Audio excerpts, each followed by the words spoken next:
नमस्कार, capital and gains में आपका स्वागत है। जैसा कि हमने अपने लास्ट वीडियो में स्टडी किया ही था कि 2015 के बाद निफ्टी का पीई 20 से नीचे नहीं आ रहा है। अगर कोविड वाला क्रैश छोड़ दें, जब भी निफ्टी का पीई 20 के राउंड आता है तो स्टॉक मार्केट में बाइंग आना स्टार्ट हो जाती है। एंड अगर अभी का पीई की बात करें तो आप देख सकते हैं कि निफ्टी का पीई 20.4 है।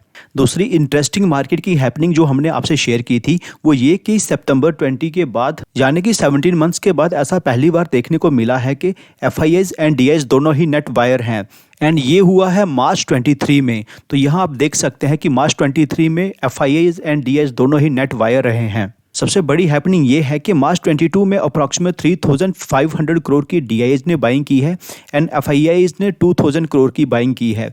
टोटल नेट बाइंग हुई है 32.5 करोड़ की। मैंने इससे पहले 2014 तक के डाटा को देख लिया है, इतनी बाइंग पहले कभी नहीं हुई है। थर्ड इंपॉर्टेंट ट्रेंड जो हमने आपसे शेयर किया था वो ये कि लोग इक्विटी मार्केट से दूर भाग रहे हैं एंड एसआईपी क्लोजिंग अकाउंट्स की संख्या एसआईपी ओपनिंग अकाउंट्स से डबल हो चुकी है। फोर्थ एंड इंपॉर्टेंट कंसर्न जो हमने आपसे शेयर किया था वो ये कि काफ़ी सारे रिटेल इन्वेस्टर्स ऐसे टाइम में कंपनीज को शॉर्टलिस्ट करने के लिए जो क्राइटेरिया फॉलो कर रहे हैं वो ये कि पर्टिकुलर कंपनी अपने हाई से कितना करेक्ट हुई है, जो कि सही नहीं है। मैं नहीं कहता कि वो खराब कंपनी सिलेक्ट कर रहे हैं, बल्कि मैं ये कहना चाहता हूं कि हमारा इस बात पर फोकस कम होना चाहिए कि कंपनी अपने हाई से कितना करेक्ट हुई है, बल्कि हमारा फोकस इस बात पर होना चाहिए कि पर्टिकुलर कंपनी में कितनी वैल्यू है एंड वो वैल्यू क्यों है। वो सारे इनसाइट्स भी आपको पता होने चाहिए।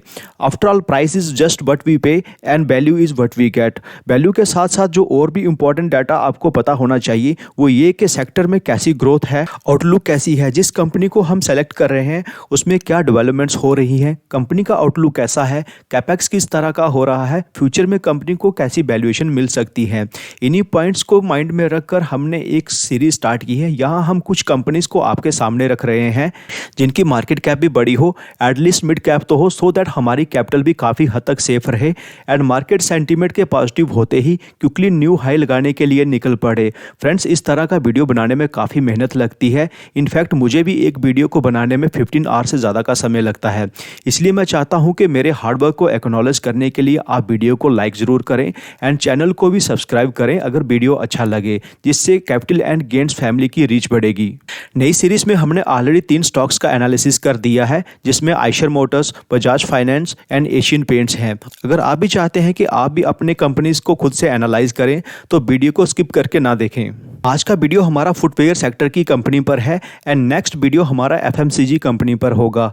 आज के वीडियो में हम Relaxo footwear and metro brands से जुड़े कुछ इंपॉर्टेंट फैक्ट्स को स्टडी करेंगे एंड फाइनली जिस कंपनी को भी हम शॉर्टलिस्ट करेंगे उस कंपनी पर कंप्लीट एनालिसिस करेंगे।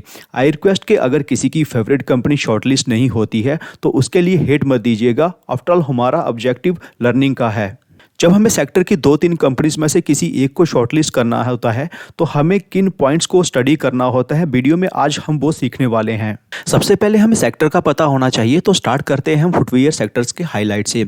अगर पर कैपिटा फुटवेयर कंजप्शन की बात करें तो सबसे हाईएस्ट यूएसए का है 8.1, जापान का 6.4, Germany 5.8, Brazil 4.3, China 3.3 and India का 1.9 है। पर कैपिटा फुटवेयर कंजप्शन का मतलब है कि किसी कंट्री में पर पर्सन हर साल कितने फुटवेयर खरीदे जाते हैं। जैसे जैसे इंडिया का पर कैपिटा इनकम बढ़ेगा तो पर कैपिटा फुटवेयर कंजप्शन भी ज़रूर बढ़ेगा एंड इसका फ़ायदा सबसे ज़्यादा इंडियन फुटवेयर मैन्युफैक्चरर को मिलेगा, क्योंकि इस सेक्टर में इंडिया के पास कुछ कम्पिटिटिव एडवांटेजेस हैं जो वीडियो में हम आगे डिस्कस करेंगे। वॉल्यूम की बात करें तो इंडिया वर्ल्ड की सेकेंड लार्जेस्ट फुटवेयर मैन्युफैक्चरर है एंड फर्स्ट है चाइना, लेकिन इंडिया की फुटवेयर मार्केट चाइना के कंपेरिजन में फास्ट ग्रो हो रही है एंड उसका रीजन है availability of low cost raw material and availability of labour at comparatively low prices. India में आज भी 75% फुटवेयर ऑर्गेनाइज्ड प्लेयर्स के पास है, लेकिन over the next few years आप देखेंगे कि अनऑर्गेनाइज्ड प्लेयर्स से मार्केट शेयर ऑर्गेनाइज्ड प्लेयर्स के पास जा रहा है। बिकॉज ये ट्रेंड देखने को मिल रहा है कि Indian consumer slowly brand oriented होता जा रहा है। इंडिया के पास पोटेंशियल है फुटवेयर इंडस्ट्री में वर्ल्ड लीडर बनने का and presently 3 billion square feet tannery operate होती है इंडिया में। अप टू 2027 इंडिया की ओवरऑल फुटवियर इंडस्ट्री 12 to 13% के CAGR से बढ़ सकती है, जो कि काफ़ी इंप्रेसिव है। लेकिन जो वुमेन फुटवियर सेगमेंट है वो 20% के CAGR से ज़्यादा ग्रो कर सकता है।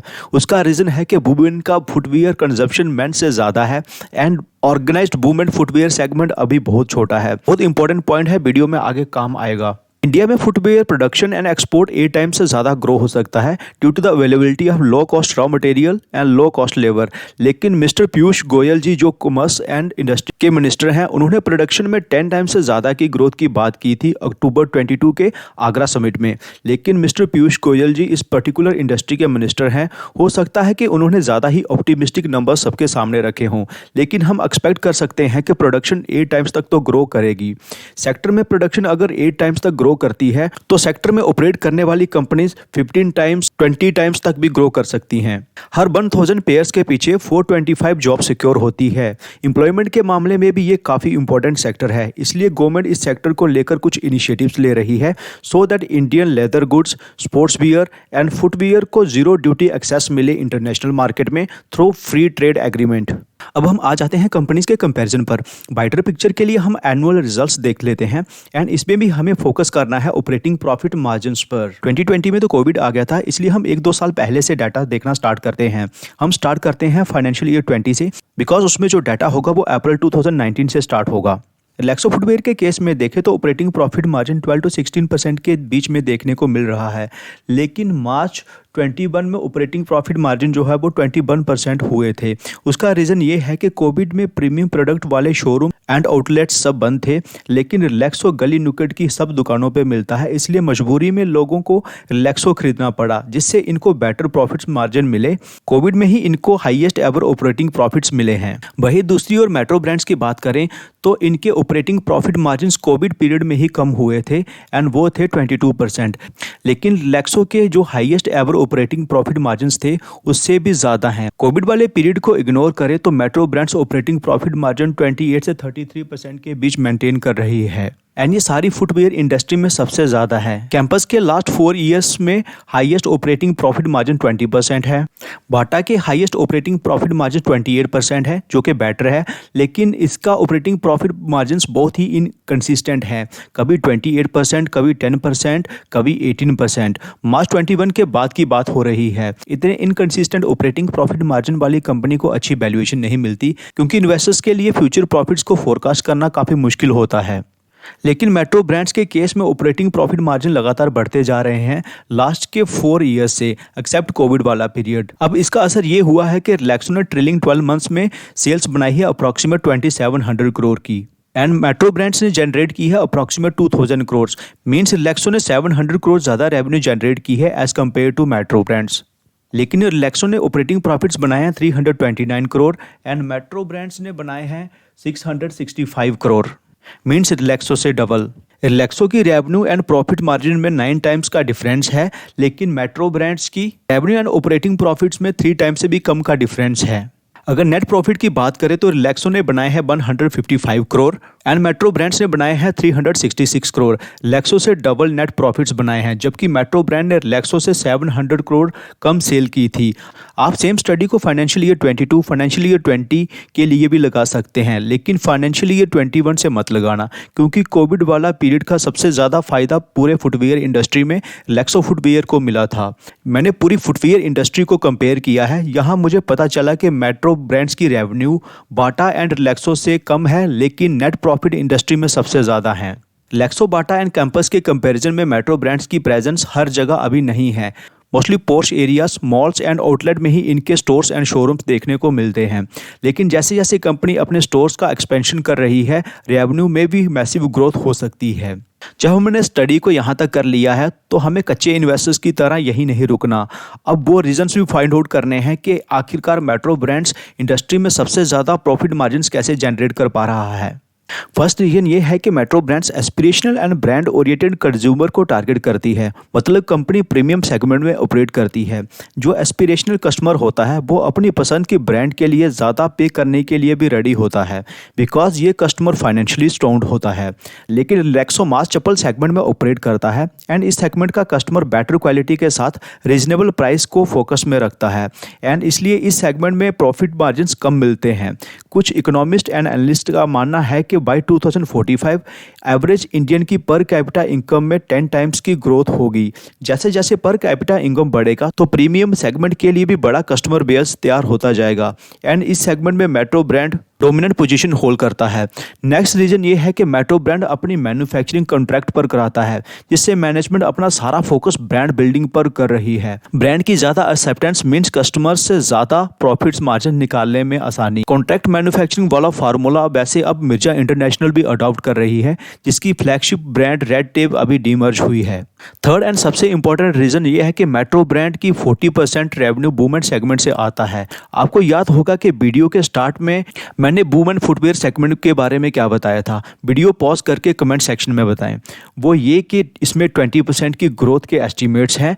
मेन एंड किड सेगमेंट की तरह वुमेन सेगमेंट में बहुत सारे प्लेयर्स ऑपरेट नहीं करते।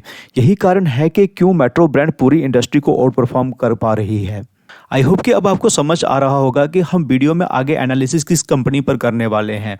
आप वीडियो को पॉज कर कंपनी का नाम लिखें। फर्दर ये वीडियो लर्निंग के लिए है, कोई इन्वेस्टमेंट एडवाइस नहीं है, बिकॉज मैं सेबी रजिस्टर्ड एडवाइजर नहीं हूँ। जी हम वीडियो में आगे बात करने वाले हैं मेट्रो ब्रांड्स पर इसका मतलब ये नहीं कि आप रिलैक्सो के शेयर्स को सेल करके कल ही मेट्रो ब्रांड्स के शेयर्स को बाय कर लो, क्योंकि मेरा ऑब्जेक्टिव आपको एजुकेट करना है। एंड एक बार जीएसटी के इंक्रीज प्राइसेस रिलैक्सो फुटवियर अपने कस्टमर्स को पास कर देती है तो रिलैक्सो के पुराने दिन भी वापस आ जाएंगे। मेट्रो ब्रांड्स के एडिशनल हाइलाइट्स की बात करें तो थर्ड पार्टी ब्रांड्स को ये कंपनी अच्छा प्लेटफॉर्म प्रोवाइड करती है, जिससे third party brands including foreign brands को इंडिया में ग्रो करने में हेल्प मिलती है एंड इसका बेनिफिट मेट्रो ब्रांड्स को भी एक्सपेंड करने में मिलता है। Crocs and FitFlop third party brands ही हैं। कंपनी अपनी रेवेन्यू का 40% शेयर, जो कि मेजॉरिटी शेयर है, वो वुमेन कैटेगरी से जनरेट करती है। ये one of the biggest strength है कंपनी की एंड उसका रीजन मैंने आपको ऑलरेडी समझा दिया है। कंपनी अपनी ऑफलाइन प्रेजेंस के साथ साथ online and omni directional presence को भी लगातार बढ़ा रही है। फाइनेंशियल ईयर 19 से फाइनेंशियल ईयर 22 तक कंपनी ने अपनी online and omni directional presence को 79% के सीजीएस से बढ़ाया है। इंडिया में स्पोर्ट्स एंड एथलीजर सेगमेंट में हो रही मैसिव ग्रोथ को देखते हुए कंपनी ने क्रेबेटेक्स लिमिटेड का 100% एक्विजिशन किया है।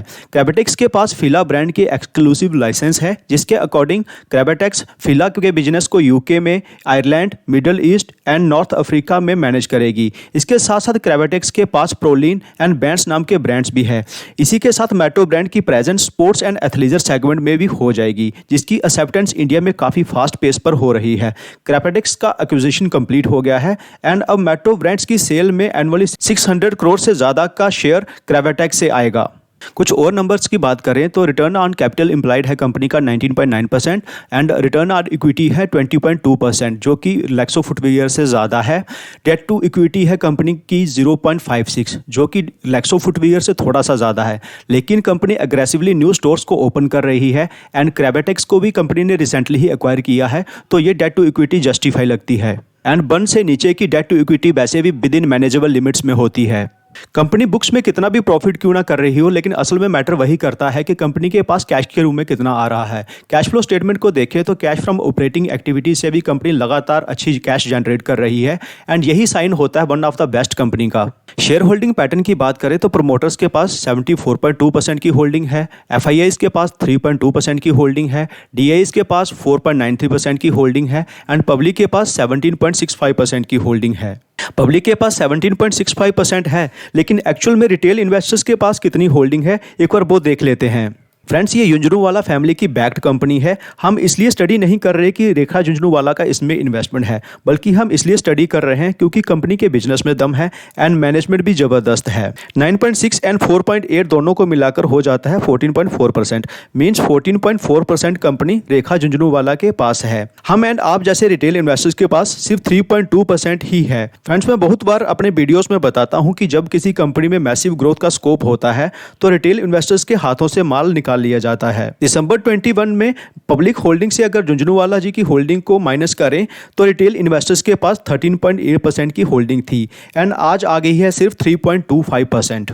अब आ जाते हैं कंपनी के टेक्निकल्स पर। लिस्टिंग नई है इसलिए बहुत ज़्यादा डाटा अवेलेबल भी नहीं है। चार्ट पर अगर हम देखें तो कंपनी डिसेंडिंग ट्रायंगल पैटर्न बना रही है। टारगेट फाइंड आउट करने के लिए हमें इस पूरी डेप्थ को मेजर करना है एंड देन इसको ब्रेकआउट पॉइंट पे रख देना है।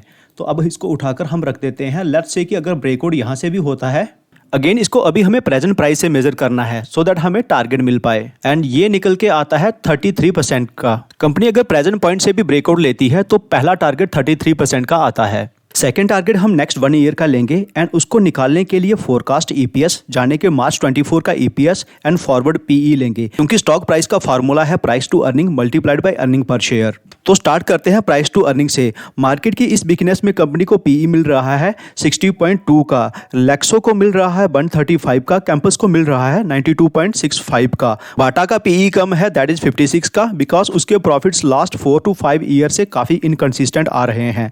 मैं काफ़ी कंजर्वेटिव पीई ले रहा हूं अगर पीयर्स के पीई से कंपेयर करें, इसलिए हम प्राइस टू अर्निंग लेंगे 70 का। तो पीई आ गया है हमारे पास 70। दूसरा हमें चाहिए ईपीएस मार्च 24 का। मार्च 24 के ईपीएस को निकालने के लिए हमें कंपनी के नेट प्रॉफिट्स में सिर्फ 20% की ग्रोथ को कंसीडर करेंगे। दिसंबर 22 का ईपीएस है 13.32 एंड इसमें अगर 20% का ऐड करें तो ये हो जाता है 15.98 का, अप्रॉक्सीमेट 16 एंड ये ईपीएस है दिसंबर 23 तक का। कंपनी के ग्रोथ के हिसाब से मार्च 24 का ईपीएस हो सकता है 18 का, लेकिन इसमें मैंने क्रेवेटेक्स लिमिटेड से जो 600 करोड़ की रेवेन्यू जनरेट होगी उसके प्रॉफिट्स को इंक्लूड नहीं किया है। रॉ मटेरियल के प्राइसेस जो हाइक हुए थे वो भी स्लोली सेटल हो रहे हैं। मींस 18 का ईपीएस फेयर है, बिल्कुल भी हायर साइड पर नहीं है। तो 18 जो पीई है उसको मल्टीप्लाई करेंगे 70 ईपीएस से तो आता है 1260। तो चार्ट पर मार्क करने से पहले मैं कहना चाहता हूं कि वीडियो आपकी लर्निंग के लिए है। किसी भी सिंगल स्टॉक में अपने पोर्टफोलियो का 5 to 7% से ज़्यादा नहीं देना है एंड मुझे मोटिवेट करने के लिए वीडियो को लाइक करना एंड चैनल को सब्सक्राइब करना भी नहीं भूलना है। तो चार्ट पर मैंने इसको मार्क कर लिया है। तो यहाँ हम देख सकते हैं कि जो दूसरा टारगेट है वो आया है 57.99% का, दैट इज 58% एंड इसको नेक्स्ट 1 ईयर में अचीव हो जाना चाहिए अंडर नॉर्मल मार्केट कंडीशन। तो कैसा लगा आज का वीडियो कमेंट सेक्शन में जरूर बताएं। मिलते हैं आपसे अगले वीडियो में। Take care.